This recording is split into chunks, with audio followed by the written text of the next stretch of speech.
Now, a month into the Trump presidency, we take a look at how Trump is fulfilling his campaign slogan of America First and how it is affecting the global landscape.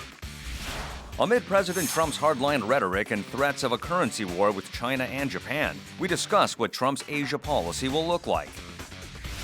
With Trump taking office as U.S. president, many have raised concerns about the future of the South Korea-U.S. alliance. What does President Trump mean for the stability of the Korean Peninsula?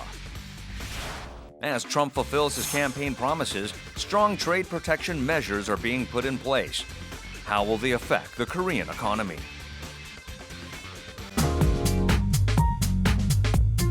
From this day forward, it's going to be only America first. America first.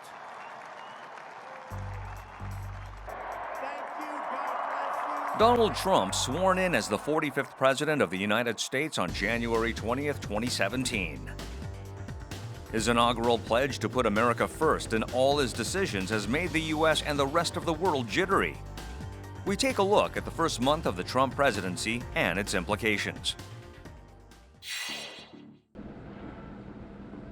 As Trump took the oath of office, anti-Trump protesters took to the streets around the inauguration venue. On the day after the inauguration, some 500,000 protesters marched in Washington, D.C. to protest against Trump's controversial views on gender, race, and religion. About 3 million people in 600 cities worldwide hit the streets to show solidarity with Americans. Anti-Trump protests have spread across the U.S. for the past month, drawing participants from all walks of life, including artists, entrepreneurs, students, Muslims, and LGBT community members. Trump is quickly fulfilling his campaign promises. Every decision on trade, on taxes, on immigration, on foreign affairs will be made to benefit American workers and American families. On January 23rd, he signed an executive order to withdraw from the Trans-Pacific Partnership. Trump also reaffirmed his intent to build a 3,200-kilometer border wall between the U.S. and Mexico to stop the entry of illegal immigrants who steal American jobs. Trump's security pledge was issued as an anti-immigration executive order he signed on January 27th. The order imposed a 90-day ban on all entries to the U.S. from people from 7 predominantly Muslim countries, which he identified as terror-prone nations. Trump has also rallied against North Atlantic Treaty Organization or NATO allies for failing to pay their fair share of the defense burden. 첫 번째는 힘을 통한 평화라는 거죠. 그래서 강력한 군사력을 갖추고 경제력을 갖추고 그것을 바탕으로 전 세계의 대외 정책을 운영을 하겠다라는 겁니다. 두 번째는 관련돼서 얘기를 하는데 이제 이른바 신고립주의죠. 힘을 사용하고 군사력을 갖고는 있지만 그 힘과 군사력을 함부로 사용하지는 않겠다라는 겁니다. 그거랑 이제 연관되는 세 번째가 바로 이제 우리가 얘기하는 미국 우선주의라는 거죠. The travel ban order caused chaos at airports across the world, with travelers detained or turned back from U.S.-bound flights. 대부분 이제 유럽에서 온 이민자들에 의해서 만들어진 그런 나라고 지금도 굉장히 전 세계에서 많은 이민을 받아들여서 나라가 그렇게 유지되는 그런 상황이죠. 근데 반이민 행정명령이라는 것은 미국의 근본적인 그런 가치와 정체성을 건드린 그런 조치입니다. U.S. diplomats around the world raised objections to the Muslim ban, while former U.S. President Obama issued a statement where he rejected discrimination against individuals because of their faith or religion. Since the executive order took effect, lawsuits have been filed across the country challenging the travel ban. Some federal judges issued a temporary restraining order, preventing authorities from deporting people affected by Trump's travel ban. Washington State filed a lawsuit in a Seattle U.S. District Court, arguing that Trump's order violates the First Amendment of the U.S. Constitution that guarantees freedom of religion. A Seattle federal judge put a nationwide block on the executive order. The Trump administration immediately appealed to the Ninth Circuit Court of Appeals, which upheld a lower court's halt on the travel ban. But the White House is still standing by the executive order.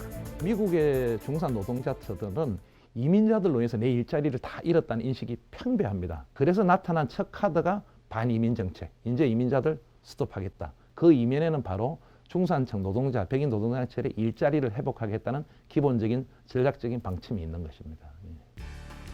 The international community has voiced strong concerns over Trump's recent moves. It fears his America First policy, which puts the interest of Americans before others, may become America alone, disrupting the international order.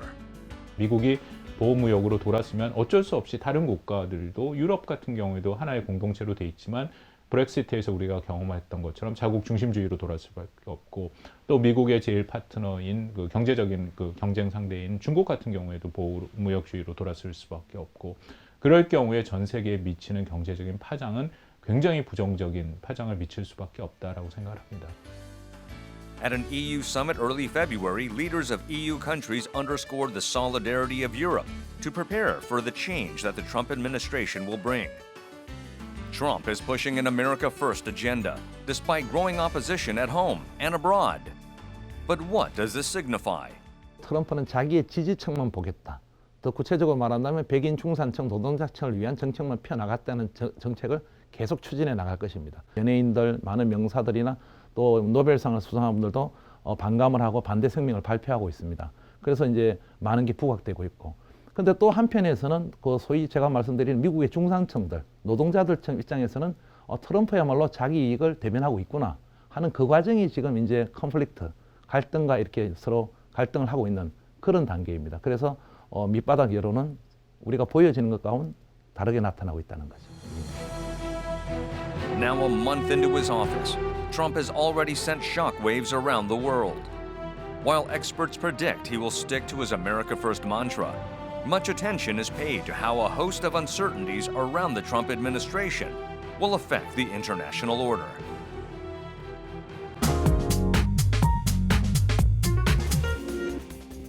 To counter a rising China, former U.S. President Barack Obama made efforts to expand U.S. influence in the Asia-Pacific region under the Pivot to Asia strategy. However, President Donald Trump has called Obama's Asia policy a failure, expressing his intention to take a more practical approach. What does the Trump administration expect from its relationships with Asian countries going forward? We discuss what Trump's Asia policy will look like. The U.S.-Japan summit kicked off in Washington, D.C. on February 10. Japanese Prime Minister Shinzo Abe became the first Asian leader to visit Trump in the White House. Trump hailed U.S.-Japan ties as the cornerstone of peace in the Pacific and described Japan as, quote, an important and steadfast ally. We will work together to promote our shared interests, of which we have many, in the region, including freedom from navigation and of navigation. Abe pledged a $7 billion investment in the U.S. that could create as many as 700,000 U.S. jobs. While advocating the Trans-Pacific Partnership, or TPP, he also agreed to discuss a post-TPP bilateral trade framework with the U.S. 麻生副総理とペンス副大統領との間で枠組みを作ってしっかりと議論させ、そして良い結果が出てくると私は楽観をしております。 What's noteworthy is that the two leaders did not bring up any thorny issues that may create conflict or friction between the two countries. But why? 트럼프가 일본에 대해서 처음에 많이 부정적인 얘기를 했다가 대통령이 돼가지고 일본과의 관계를 안보, 경제적인 면에서도 조금 더 타협하는 모습을 보여주는 이유는 결국은 다시 중국입니다. 그래서 트럼프 행정부는 중국 때리기, 중국 차이나 베이싱이 아시아 아태의 핵심이고 중국의 부상을 미국이 직접 하기도 하겠지만은 중국과 가까이 있는 일본을 통해서 일본이라는 대리인을 통해 가지고 중국을 누르는 효과를 하겠다라는 것이고. Trump has consistently tagged China the greatest long-term threat to U.S. interests. In an opinion piece in Foreign Policy magazine, Trump's top advisors Alexander Gray and Peter Navarro said, quote, the U.S. remains committed to its role as guarantor of the liberal order in Asia. It was the only article approved by Trump that dealt with his Asia policy. 아시아 패시픽 지역의 미국이 매우 중대한 이익을 가지고 있기 때문에 중국의 위협에 대해서 힘을 통해서 이것을 견제해야 한다. 오바마 행정부는 이러한 중국의 팽창을 매우 온건한 외교적 타협의 정책으로 일관했다라고 하는 거고요. 바로 여기에 문제가 있다라고 하는 것이고. Trump has promised to increase U.S. military spending since his campaign. An expected boost to defense spending can be read as a move to step up pressure on China. Trump has also criticized the U.S. trade deficit in goods with China, which totaled $347 billion last year. The U.S. International Trade Commission voted on February 7 to impose tariffs on imported Chinese equipment used for roads. Trump pledged to declare China a currency manipulator from the beginning of his campaign and has taken a hardline stance ever since. But will it stay that way? There are signs of change. Prior to Abe's arrival in Washington, Trump held a telephone conversation with Chinese President Xi Jinping, where he told Xi the U.S. would honor the One China policy. It came a month after Trump said he would strengthen relations with Taiwan, going against the One China policy. 미국과 중국은 대규모 상호 이익이 맞물려 있는 국가입니다. 경제뿐만 아니라 안보 군사상에도 그렇습니다. 미국과 중국이 이 직접적인 물리적 충돌이라든지 관계 파탄은 미중 양국의 이해에 전혀 맞지가 않습니다. 미국의 이익에 맞지가 않는다. 그런 측면에서 극단적인 방향으로 가지는 않을 것이다. There have been different interpretations of Trump's apparent change of course. The Guardian and Bloomberg called Trump a paper tiger for his U-turn on Taiwan.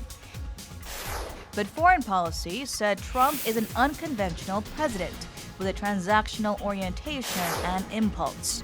He may change his mind or offer a new interpretation. It is important to note that Trump is a businessman who thinks in terms of profit and loss. 트럼프 본인도 사실은 자신의 장점은 비즈니스맨으로서 예측 불가능함이 결국 나의 장점이다라고 그것을 여과 없이 보여주고 있는 것이 아닌가라는 그런 생각도 들고, 그래서 과연 비즈니스 출신의 트럼프와 그리고 중국에 대해서 좀 안티성이 있는 이 주위의 참모들 간의 어떤 그런 조율이 좀 필요한 부분이 아닐까 좀 지켜봐야 될 것 같습니다. It appears that there is room for negotiations as Trump pulls back on some of the hardline rhetoric of the campaign. It would be interesting to watch how Trump's carrot and stick strategy will play out with Asian counterparts.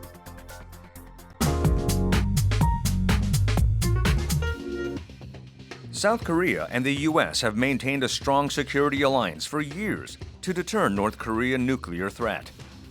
But with Trump taking office as U.S. president, many have raised concerns about continued U.S. commitment to the military alliance.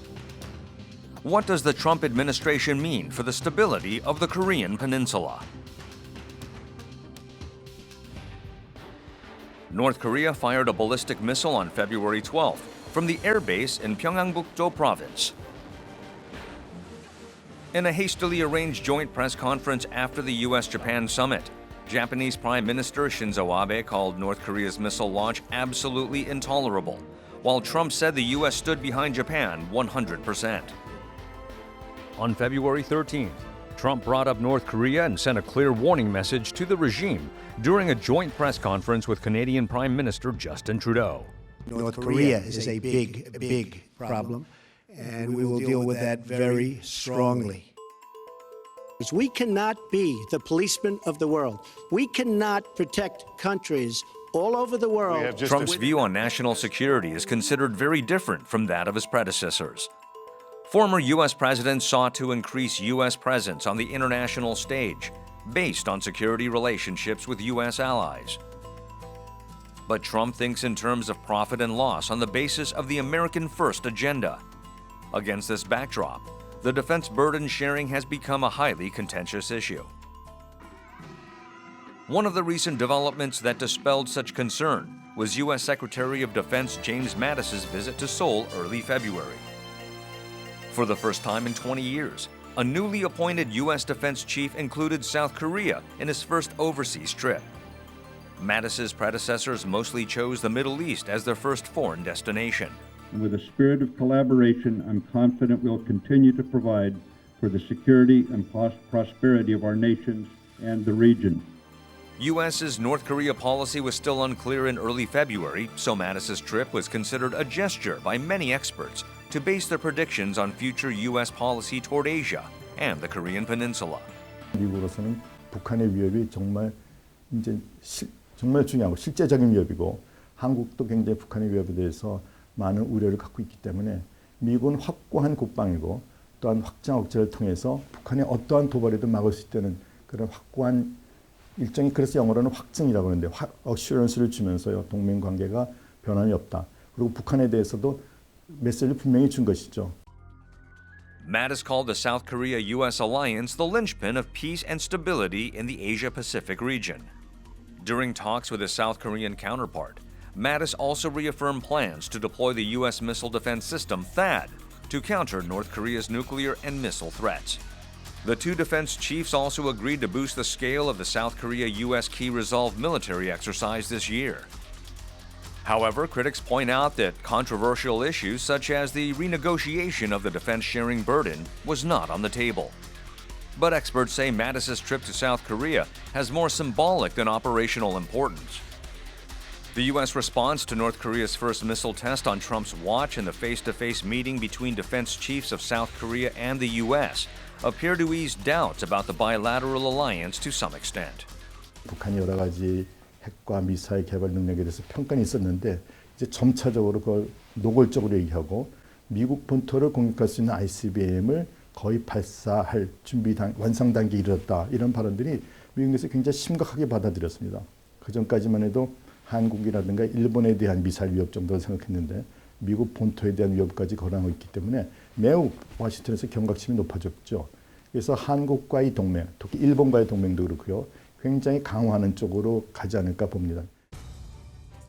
But working-level positions in Trump's Asia team are still empty, and his administration has not revealed specific policy towards North Korea. Some call into question America's continued commitment to the alliance of shared values, given Trump's emphasis on advancing U.S. interests in foreign affairs. We shouldn't be feeling too confident that the dispatch by Secretary Mattis is actually a signal from the Trump administration that they have set on a specific policy towards East Asia. So the roadmap about the policy is not clear yet. So we should be always be ready to respond to potential changes to U.S. policy in the near future. Amid escalating provocations from North Korea, its nuclear program poses a growing threat to peace in the world, as well as on the Korean Peninsula. For this reason, there is no doubt that the steadfast Korea-U.S. alliance is crucial for global peace and stability. To this end, the South Korean government will continue to step up its efforts to build mutual trust with the U.S. counterpart. This is a way for South Korea to clearly communicate both the expectations about the future U.S. policy towards East Asia, as well as concerns that we have. So this is a very important moment for us to have ample communication with our counterparts in Washington. 북한의 그 군사 위협이 계속 증가되고 있기 때문에 확실한 억제력을 가지고 안보를 유지하고 그러면서도 한쪽으로는 북한과의 대화라든가 이런 것을 통해서 앞으로요. 통해서 그런 평화체제 분위기를 조성해 나가는 그러기 위해서는 한미동맹이 계속 필요하고 저희로서는 동맹을 유지하는 가운데 통일도 이룰 수 있도록 나가는 것이 저는 최상의 책이라고 생각합니다. Trump's views on national security have escalated tensions on the Korean Peninsula. But what's clear is that South Korea will continue to explore every possible way to take the Korea-U.S. alliance to the next level in the Trump era.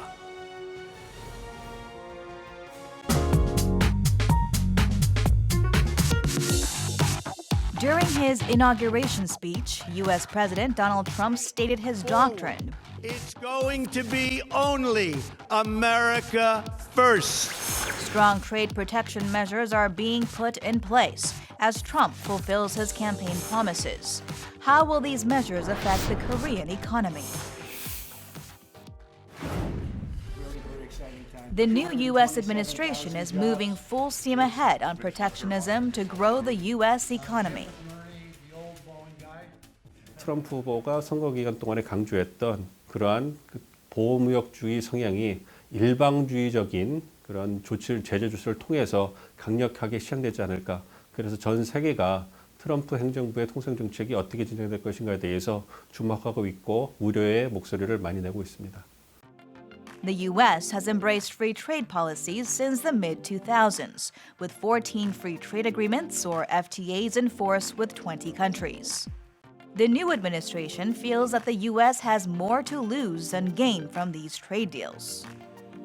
Of all the FTAs it has signed, the U.S. recorded its highest cumulative trade deficit of $2.25 trillion under the North American Free Trade Agreement, or NAFTA. The U.S.-Israel FTA came in second with $150 billion in trade deficit. The top three trading partners with which the U.S. ran the largest trade deficits were China, Japan, and Germany. The U.S. trade deficit with Korea was $27.7 billion. In his first week in office, Trump signed an executive order to withdraw from the Trans-Pacific Partnership and vowed to begin renegotiating NAFTA, which he condemns as a flawed deal. 한미 FTA 체결 이후에 이행 과정에 있어서 불만족스럽다고 생각하는 부분들, 법률 서비스라든지 건강 의료 부분들이 굉장히 좀 불만족스러워하고 있다고 지금 미국 정계에서 얘기가 돌고 있거든요. 그래서 그렇기 때문에 한미 FTA에 대해서 뭐 재검토를 한다거나 재협상할 때 이런 부분에 대해서도 법률 서비스 시장을 개방해라, 건강 의료 어떤 그 서비스 분야도 개방해라, 이런 압력이 거세지지 않을까 이렇게 생각이 듭니다. The Korea-U.S. FTA went into effect in March 2012. In 2016, Korea posted a trade surplus with the U.S. of $23.2 billion. During his campaign, Trump blamed the free trade deal with Korea for the loss of 100,000 American jobs and doubling of the U.S. trade deficit, and pledged he would renegotiate the terms of the deal.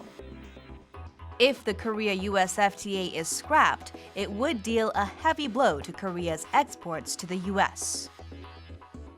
According to the Hyundai Research Institute, if the bilateral trade deal disappears, Korea could suffer export losses of approximately $13 billion with the U.S. and lose 127,000 jobs from 2017 to 2020. 한미 FTA 발효 이후 관세의 철폐에 따라 혜택을 입었기 때문에 그만큼 이제 FTA가 한미 FTA가 폐기될 경우 그만큼 이제 관세 혜택에 대한 이득을 볼 수가 없는 상황입니다. 한미 FTA가 이제 폐기가 될 경우 수출 감소분으로 이어지는데 이 감소분이 2017년부터 20년까지 130억 달러, 즉 하나로 한 15조 원 정도의 수출 감소분이 나타날 것으로 보이고 있습니다. The U.S. has taken protectionist measures against Korean imports before.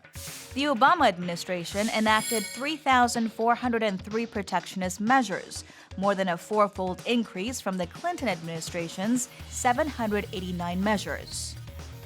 But what's unnerving is that the Trump government is more committed to American protectionism than any other previous administration. 한국의 중국의 수출 기여도를 분석을 해본 결과나 토대로 해서 실질적으로 만약에 중국의 대미 수출 부분이 한 10% 정도 줄어든다면 한국의 수출은 1.5% 정도 줄어들 것으로 예상이 됩니다. 그래서 아무래도 이런 부분, 우회 수출 부분이라든지 이제 중간재 부분에 이제 타격을 받을 수밖에 없는 상황입니다. Now, the need for practical diplomacy is greater than ever to build mutually beneficial economic ties. How should Korea deal with Trump? 한미 FTA 협상 과정에서, 이행 과정에서 불만족스럽다고 생각하는 그런 부분에 대해서 그런 부분을 조정하는 부분적인 수정으로 가지 않을까 이렇게 생각을 합니다. 그래서 저희가 그런 부분에 대해서 주의를 하고 어떻게 진행될 것인가에 대해서 면밀히 관찰을 하고 일단 나프타 그리고 중국의 견제가 어떻게 진행되는가를 보고 우리가 한미 FTA에 대해서 재협상 가능성에 대해서 면밀히 준비를 한다면 충분히 준비를 한다면 가능하지 않을까 대비가 가능하지 않을까 이렇게 생각을 해봅니다. In response to the Trump administration's move to reshape the international economic order, countries around the world are quickly developing economic strategies. It should keep in mind that economic partnerships are based on mutual benefit, not a zero-sum game.